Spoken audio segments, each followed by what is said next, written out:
Duel au soleil dans la ville rose.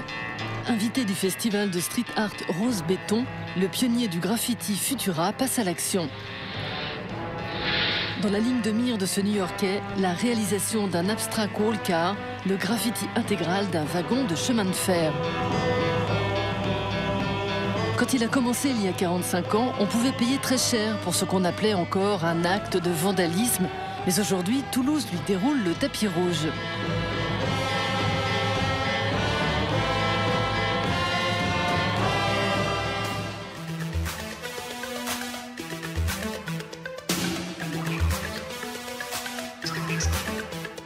Futura n'a pas choisi son blaze au hasard, il a toujours eu un coup d'avance. Tagger avant l'apparition du hip-hop, auteur du premier graffiti européen à Londres en 81, il est aussi l'inventeur de l'abstract graffiti, projetant son art des galeries du métro à celle de l'art contemporain. Grâce à lui, le graphe a sa place au musée. La vie, c'est comme les échecs. J'adore les échecs. C'est pas un seul coup, mais au moins 5 coups d'avance. Si tu veux gagner, il faut non seulement anticiper la réaction de l'adversaire, mais ta réponse, puis la sienne.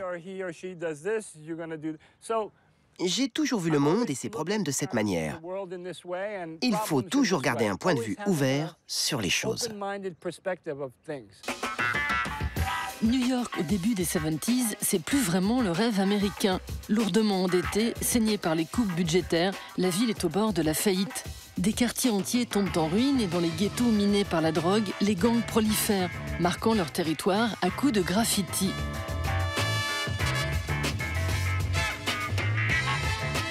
Élevé dans l'Upper West Side de Manhattan, le petit Lenny McGurr grandit chez ses parents adoptifs. À 15 ans, il plonge avec son pote Mark dans le graffiti. Quand Mark signe sous le nom d'Ali, Lenny choisit Futura 2000, en référence à 2001, l'Odyssée de l'espace, le film de Stanley Kubrick sorti en 68. Ma mère m'avait cousu une veste. Elle comprenait pas trop à quoi ça servait. Je lui avais dit, maman, je veux une veste avec des espèces de poches parfaites pour les bombes de peinture. J'allais dans les magasins et...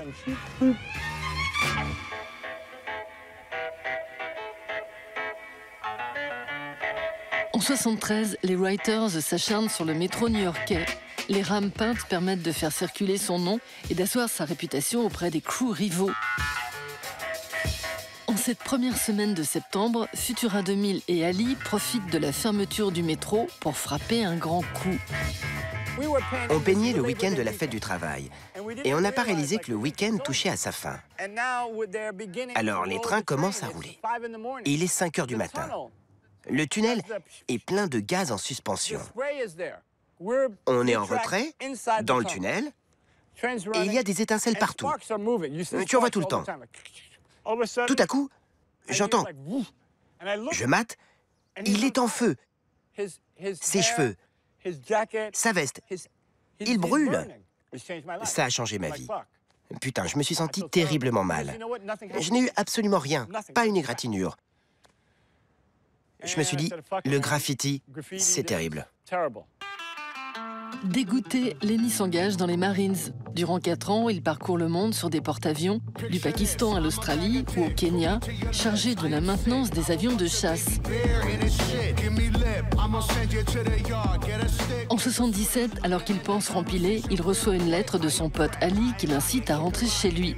Big Apple vit une révolution. La scène hip-hop explose et des artistes comme Basquiat ou Keith Haring font sortir le graffiti art du ghetto.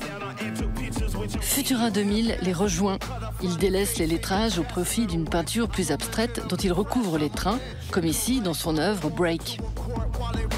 Mais Futura pense aussi à l'avenir. Alors que la hype hésite encore à emmener le street art dans les galeries, il réalise ses premières œuvres sur toile. J'ai toujours eu l'impression de faire mon propre truc, mon style perso. Mais on veut toujours faire des comparaisons. Sinon, comment expliquer les choses ? On écrivait « Futura, c'est comme du Kandinsky ». Je me disais à l'époque « D'accord, aujourd'hui on me compare à Kandinsky. Mais un jour, on en comparera d'autres à moi. » C'est ce qui arrive. En 81, les Clash débarquent à New York pour une série de concerts. Convaincus que le rap est le nouveau punk, ils proposent à Futura de concevoir une banderole à leur nom, puis de graffer sur scène, avant de réaliser leur pochette d'album. Dans la foulée, ils enregistrent ensemble The Escapades of Futura, dans lequel le graffeur balance le flow.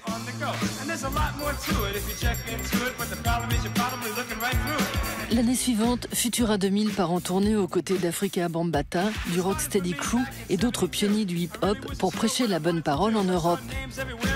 Peace, Unity, Love and Having Fun, le credo de la Zulu Nation, essaime de Londres à Paris, suscitant les premières vocations dans l'Hexagone du côté des terrains vagues de la Chapelle. Mais la gloire ne paie pas le loyer. Futura, jeune papa, devient coursier à New York.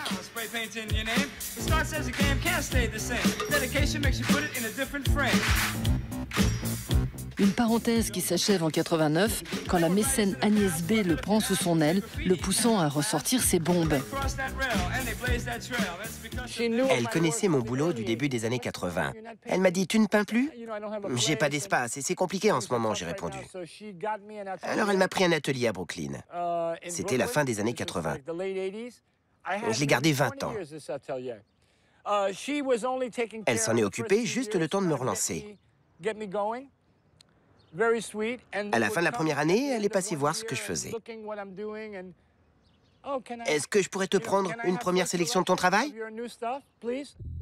Cette fois, Futura 2000 est de retour pour de bon.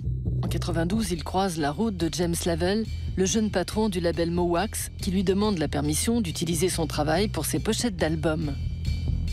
La peinture abstraite de Lenny est alors redécouverte par la nouvelle génération, tandis que ses personnages fantastiques, déclinés pour le collectif de trip-hop Uncle, partent en 3D à la conquête du Japon.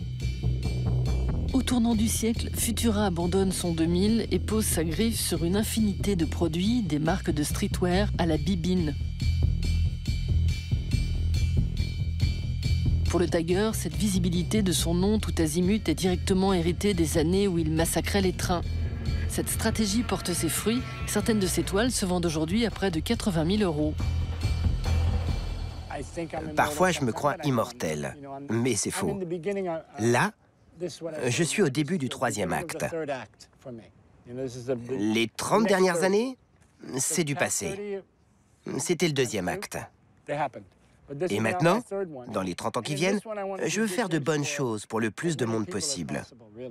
Moi, ça va, j'ai de l'argent, un passeport, une carte de crédit. Ce qui me manque, un coca peut-être.